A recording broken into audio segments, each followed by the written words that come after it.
ಎಲ್ರಿಗೂ ನಮಸ್ಕಾರ. ಇವತ್ತಿನ ಈ ಒಂದು ವಿಡಿಯೋದಲ್ಲಿ ನಾನು ನಿಮಗೆ A3 ಸೈಜ್ ಅಥವಾ A4 ಸೈಜಲ್ಲಿ ಒಂದು ಕ್ಯಾಲೆಂಡರನ್ನು ಯಾವ ರೀತಿಯಾಗಿ ರೆಡಿ ಮಾಡಬೇಕು ಅನ್ನೋದನ್ನು ತೋರಿಸ್ಕೊಡ್ತಾ ಇದ್ದೀನಿ.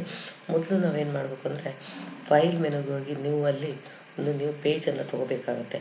ಸೊ ನೀವು A3 ಸೈಜಲ್ಲಿ ಮಾಡ್ತಾಯಿದ್ರೆ ಅಂದರೆ A3 ಸೈಜ್ ತೊಗೊಳ್ಳಿ, A4 ಸೈಜಲ್ಲಿ ಮಾಡ್ತಾಯಿದ್ರೆ A4 ಸೈಜನ್ನು ತೊಗೋಬೇಕಾಗತ್ತೆ. ಸೊ A4 ಸೈಜ್ನ ಅಳತೆ ಬಂದು ವಿಡ್ತಲ್ಲಿ 210 ಮಿಲಿಮೀಟರ್ಸ್ ಇರುತ್ತೆ, ಹಾಗೆ 297 ಹೈಟಲ್ಲಿ 297 ಮಿಲಿಮೀಟರ್ಸ್ ಇರುತ್ತೆ. ರಿಸಲ್ಯೂಷನನ್ನು 300 ಕೊಟ್ಟು ಓಕೆ ಮಾಡ್ಕೊಳ್ಳಿ. ಸೊ ಈಗ ನಾವೇನು ಮಾಡ್ತೀವಿ ಅಂದರೆ ಪೇಜನ್ನು ಝೂಮ್ ಮಾಡ್ಕೋಬೇಕು. ಇದಕ್ಕೆ ರೂಲರನ್ನು ಸೆಟ್ ಮಾಡ್ಕೋಬೇಕಾಗತ್ತೆ. ಸೊ ನಮಗೆ ಒಂದು ಮಾರ್ಜಿನ್ಸನ್ನು ಸೆಟ್ ಮಾಡ್ಕೋಬೇಕು. ಒಂದು ರೂಲರನ್ನು ಸೆಟ್ ಮಾಡ್ಕೊಳ್ತೀನಿ. ಈಗ ನೆಕ್ಸ್ಟ್ ನಾನೇನು ಮಾಡಬೇಕಂದ್ರೆ ಈ ಜಾಗಕ್ಕೆ ಒಂದು ಪಿಕ್ಚರನ್ನು ಹಾಕಬೇಕು. ಅದಕ್ಕೇನು ಮಾಡ್ತೀನಿ ಅಂದರೆ ರೆಕ್ಟ್ಯಾಂಗಲ್ ಟೂಲನ್ನು ತೊಗೊಂಡು ಇಲ್ಲಿ ನಾನು ಡ್ರ್ಯಾಗ್ ಮಾಡ್ತಾಯಿದ್ದೀನಿ.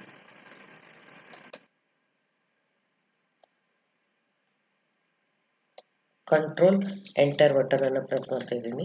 ಸೆಲೆಕ್ಷನ್ ಮಾಡಿ ಲೇಯರ್ ಪ್ಯಾಲೆಟಲ್ಲಿ ಹೋಗಿ ನ್ಯೂ ಲೇಯರನ್ನು ತೊಗೊತಾ ಇದ್ದೀನಿ. ನ್ಯೂ ಲೇಯರನ್ನು ತೊಗೊಂಡು ಸೊ ಅದಕ್ಕೆ ಒಂದು ಕಲರನ್ನು ಫಿಲ್ ಮಾಡ್ತಾ ಇದ್ದೀನಿ. ಈಗ ಕಂಟ್ರೋಲ್ ಡಿ ಅನ್ನು ಹೊಡೆದು ಸೆಲೆಕ್ಟ್ ಮಾಡ್ತಾ ಇದ್ದೀನಿ. ನೆಕ್ಸ್ಟ್ ಫೈಲ್ ಮೆನುಗೆ ಹೋಗಿ ಓಪನ್ನಲ್ಲಿ ಒಂದು ಫೋಟೋವನ್ನು ನಾನು ತೊಗೊತಾ ಇದ್ದೀನಿ. ಸೊ ನಾವು ಇಲ್ಲಿ ಮೊದಲೇ ಫೋಟೋನ ಡೌನ್ಲೋಡ್ ಮಾಡಿ ಇಟ್ಕೊಂಡಿರ್ಬೇಕು. ಸೊ ನಾನು ಇಲ್ಲಿ ಒಂದು ಫೋಟೋಸನ್ನು ಡೌನ್ಲೋಡ್ ಮಾಡಿ ಇಟ್ಟಿದ್ದೀನಿ. ಆ ಫೋಟೋನ ತೊಗೊತಾ ಇದ್ದೀನಿ. ಈಗ control A select all, control X cut, control W ಆಮೇಲೆ ಕಂಟ್ರೋಲ್ ವಿ ಮಾಡ್ತಾ ಇದ್ದೀನಿ. ಅಂದರೆ ಕಾಪಿ ಮಾಡಿ ಅದನ್ನು ಪೇಸ್ಟ್ ಮಾಡಬೇಕು. ಈಗ ಕಂಟ್ರೋಲ್ ಟಿ ಹೊಡೆದು ಪ್ರೀ ಟ್ರಾನ್ಸ್ಫಾರ್ಮೇಷನ್ ಅಂತ ಕರಿತೀವಿ. ಅಂದರೆ ಆ ಪೇಜಿಗೆ ಅದನ್ನ ಸೆಟ್ ಮಾಡ್ಕೋಬೇಕಾಗುತ್ತೆ. ನಾವೇನು ಶೇಪನ್ನು ತೊಗೊಂಡಿರ್ತೀವಿ ಆ ಶೇಪಿಗೆ ಫೋಟೋನ ನಾವು ಸೆಟ್ ಮಾಡ್ಕೋ.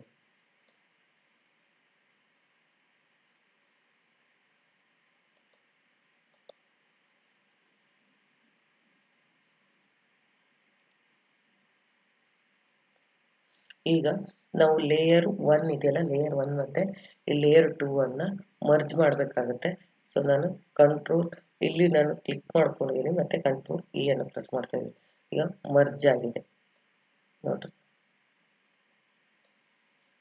ನೆಕ್ಸ್ಟ್ ಇಲ್ಲಿ ಒಂದು ನಾವು ಶೇಪನ್ನು ತಗೊಂಡು ಒಂದು ಡಿಸೈನನ್ನು ಕ್ರಿಯೇಟ್ ಮಾಡ್ಕೊಳ್ಳೋಣ.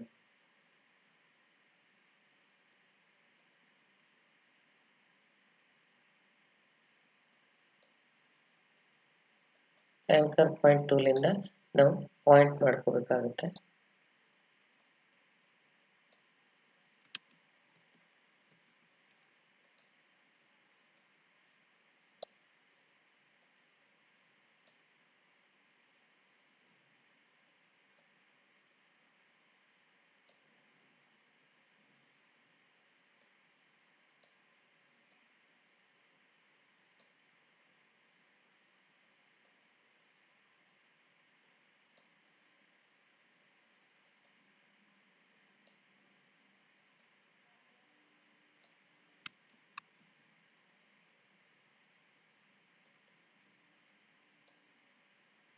ಈಗ ಕಂಟ್ರೋಲ್ ಎಂಟರ್ ಬಟನ್ನು. ಸೊ ನೀವು ಲೇಯರ್ ತಗೊಂಡು ಇದಕ್ಕೂ ಕೂಡ ಒಂದು ಕಲರನ್ನು ಫಿಲ್ ಮಾಡ್ತಾ ಇದ್ದೀನಿ.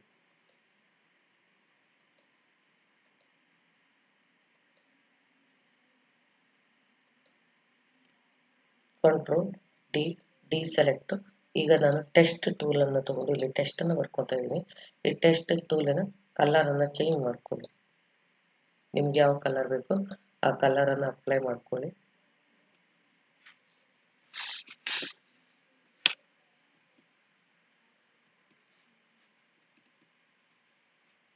January 2024.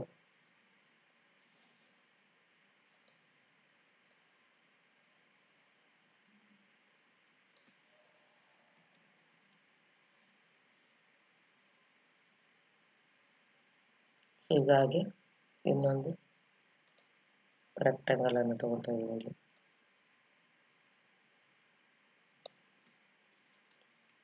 Control enter, new layer. ಈಗ ನಾವು ಕಲರನ್ನು ಫಿಲ್ ಮಾಡ್ಕೊಳ್ಳೋಣ. ಮತ್ತೆ ಪುನಃ ಟೆಸ್ಟ್ ಟೂಲ್ನ ಸಹಾಯದಿಂದ ಟೆಸ್ಟನ್ನು ಬರ್ಕೋಬೇಕು. ಫಸ್ಟ್ ಮಂತನ್ನು ಅದಕ್ಕೆ 01 ಅಂತ ತಗೊಳ್ಳೋಣ.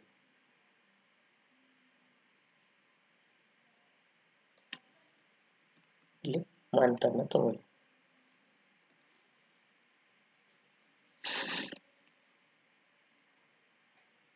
ನೆಕ್ಸ್ಟ್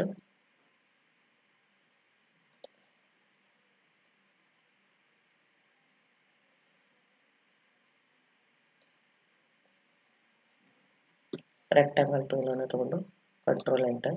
ಸೊ ಇದಕ್ಕೆ ನೀವು ಕಲರನ್ನು ಫಿಲ್ ಮಾಡ್ಕೊಳ್ಳಿ. ಲೈಟ್ ಆಗಿರುವಂಥ ಕಲರ್ಸನ್ನು ಫಿಲ್ ಮಾಡ್ಕೊಳ್ಳಿ.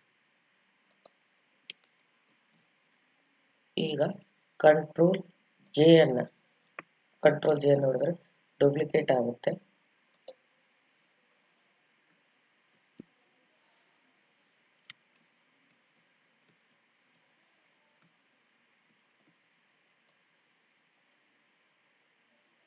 ನೀಟಾಗಿ ಸೆಟ್ ಮಾಡ್ಕೊಳ್ಳಿ.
ಈಗ ನಾವು ಟೆಸ್ಟ್ ಟೂಲ್ನ ಸಹಾಯದಿಂದ ಟೆಸ್ಟನ್ನು ಬರ್ಕೋಬೇಕಾಗುತ್ತೆ.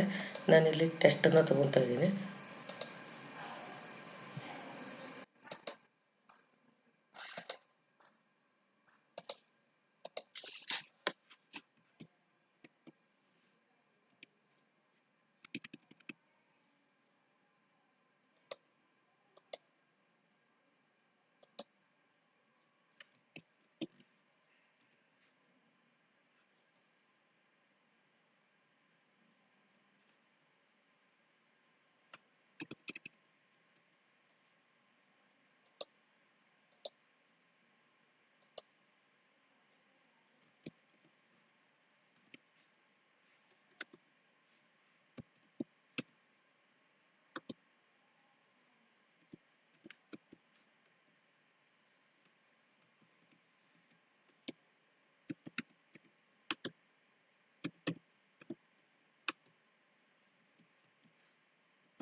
ಸಟಾರ್ಡೆ ಈ ರೀತಿಯಾಗಿ ಡಿವೈಸ್ಗಳನ್ನು ನಾನು ರೆಡಿ ಮಾಡ್ಕೊಂಡಿದ್ದೀನಿ. ಸೊ ಇದನ್ನು ಸ್ವಲ್ಪ ಬೇಕಾದ್ರೆ ಮಧ್ಯಭಾಗಕ್ಕೆ ತಂದು ಸೆಟ್ ಮಾಡ್ಕೊಳ್ಳಿ. ಈಗ ನಾವಿಲ್ಲಿ ಕ್ಯಾಲೆಂಡರಿಗೆ ಒಂದು ಲೈನ್ಸ್ಗಳನ್ನು ಹಾಕೋಬೇಕಾಗುತ್ತೆ. ಸೊ ಆ ಲೈನ್ಸ್ಗಳನ್ನ ಹಾಕೊಳ್ಳುವಾಗ ನಾನು ಏನು ಮಾಡ್ತೀನಿ ಅಂದರೆ, ಇಲ್ಲಿ ನಾನು ರೆಕ್ಟ್ಯಾಂಗಲ್ ಟೂಲನ್ನು ತಗೋತೀನಿ, ಅಥವಾ ಲೈನರ್ ಟೂಲನ್ನು ಕೂಡ ನೀವು ಯೂಸ್ ಮಾಡ್ಕೋಬೋದು. ಸೊ ನಾನು ರೆಕ್ಟ್ಯಾಂಗಲ್ ಟೂಲನ್ನು ತಗೊಂಡು ಇಲ್ಲಿ ನಾನು ಪಾರ್ಟಿಷನ್ ಮಾಡ್ಕೊಡಿದ್ದಲ್ಲ ಆ ಜಾಗಕ್ಕೆ ನಾನಿಲ್ಲಿ ಮಾಡ್ಕೊತಾ ಇದ್ದೀನಿ. Control enter button, selection of the content, new ಲೇಯರನ್ನು ತಗೊಂಡು ಕಲರನ್ನು ಅಪ್ಲೈ ಮಾಡ್ಕೊಳ್ಳಿ.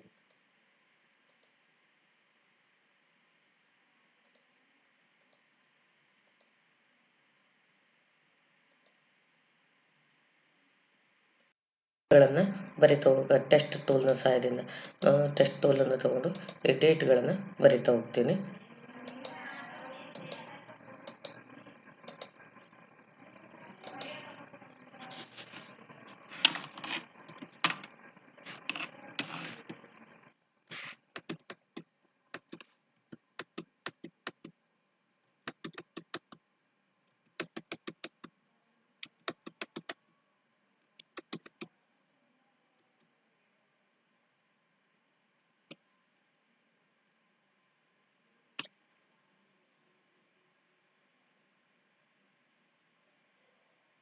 ಇಲ್ಲಿ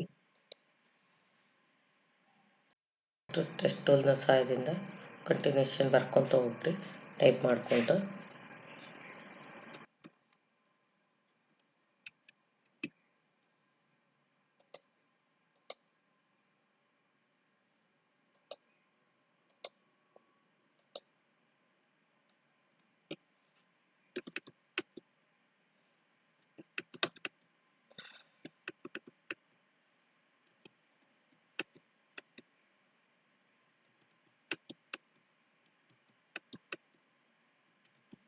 ಸೊ ಈ ರೀತಿಯಾಗಿ ನೆಕ್ಸ್ಟ್ ಲೈನಿಗೆ ಹೋಗ್ಬೇಕಂದ್ರೆ ಮೂವ್ ಟೂಲ್ ಮೂಲಕ ಮತ್ತೆ ಟೆಸ್ಟ್ ಟೂಲನ್ನು ತಗೊಂಡು ಇಲ್ಲಿ ಕ್ಲಿಕ್ ಮಾಡ್ಕೋಬೇಕಾಗತ್ತೆ ನೀವು.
ನಾವು ಡೇಟನ್ನೆಲ್ಲ ಈ ರೀತಿಯಾಗಿ ನಾವು ಡೇಟನ್ನೆಲ್ಲ ಸೆಟ್ ಮಾಡಿಕೊಂಡು ಎಲ್ಲವೂ ಫಿನಿಶ್ ಆದ ನಂತರ ಕಂಟ್ರೋಲ್ ಎಚ್ ಅನ್ನು ಹೊಡಿರಿ. ಯಾಕಂದರೆ ಅಲ್ಲಿ ರೂಲರನ್ನು ನಾವು ಹಾಕಿರ್ತೀವಿ. ಸೊ ಆ ರೂಲರನ್ನು ನಾವು ತೆಕ್ಕೋಬೇಕಾಗತ್ತೆ. ಸೊ ಅದಕ್ಕೆ ನಾನು ಏನು ಮಾಡ್ತಾ ಇದ್ದೀನಿ, ಮೂವ್ ಟೂಲ್ ಮೇಲೆ ಕ್ಲಿಕ್ ಮಾಡ್ಕೊಂಡಿದ್ದೀನಿ. ಸೊ ಕಂಟ್ರೋಲ್ ಎಚ್ ಬಟನನ್ನು ಹೊಡಿತೀನಿ. ಸೊ ರೂಲರ್ ಅನ್ನೋದು ಇತ್ತು. ಈಗ ನೋಡಿ ನಾನು ಮಾಡಿರುವಂಥ ಕ್ಯಾಲೆಂಡರ್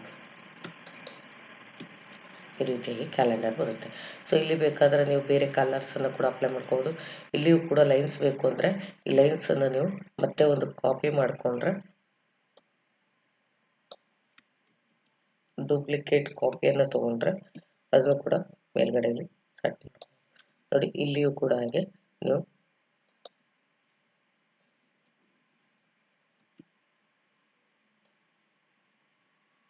ಸೈಡಿಗೆಲ್ಲ ಸೆಟ್ಟಿಂಗ್ ಬೇಕು ಅಂತಂದರೆ ನಾವು ಇಲ್ಲಿ ಸೆಟ್ ಮಾಡ್ಕೋಬೋದು. ಇದನ್ನು ಕಾಪಿ ಮಾಡಿಕೊಂಡು ಇದ್ರ ಕ್ಲಿಕ್ ಮಾಡಿದ್ರೆ ಆಯಿತು. ರೈಟ್ ಕ್ಲಿಕ್ ಮಾಡಿ ಈಗ ಕಂಟ್ರೋಲ್ ಜೆ ಬಟನ್ ನೋಡಿದ್ರೆ ಡೂಪ್ಲಿಕೇಟ್ ಲೇಯರ್ ಬರುತ್ತೆ. ಅದನ್ನ ನಾವು ಈ ಕಡೆ ಸೆಟ್ ಮಾಡಿ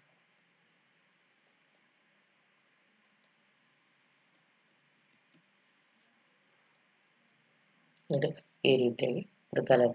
ಇಲ್ಲಿ ಬೇಕಾದರೆ ಕಲರ್ ಬೇರೆ ಫಿಲ್ ಮಾಡ್ಕೋಬೋದು. ಸೊ ಈ ರೀತಿಯಾಗಿ ಒಂದು ಕ್ಯಾಲೆಂಡರನ್ನು ನೀವು ಡಿಸೈನ್ ಮಾಡಿಕೊಂಡು ನೀವು ಪ್ರಾಕ್ಟೀಸ್ ಮಾಡಿ. ನನ್ನ ಒಂದು ಚಾನಲನ್ನು ಸಬ್ಸ್ಕ್ರೈಬ್ ಮಾಡಿ ಹಾಗೂ ಲೈಕ್ ಮಾಡಿ ಶೇರ್ ಮಾಡೋದನ್ನ ಮರಿಬೇಡಿ.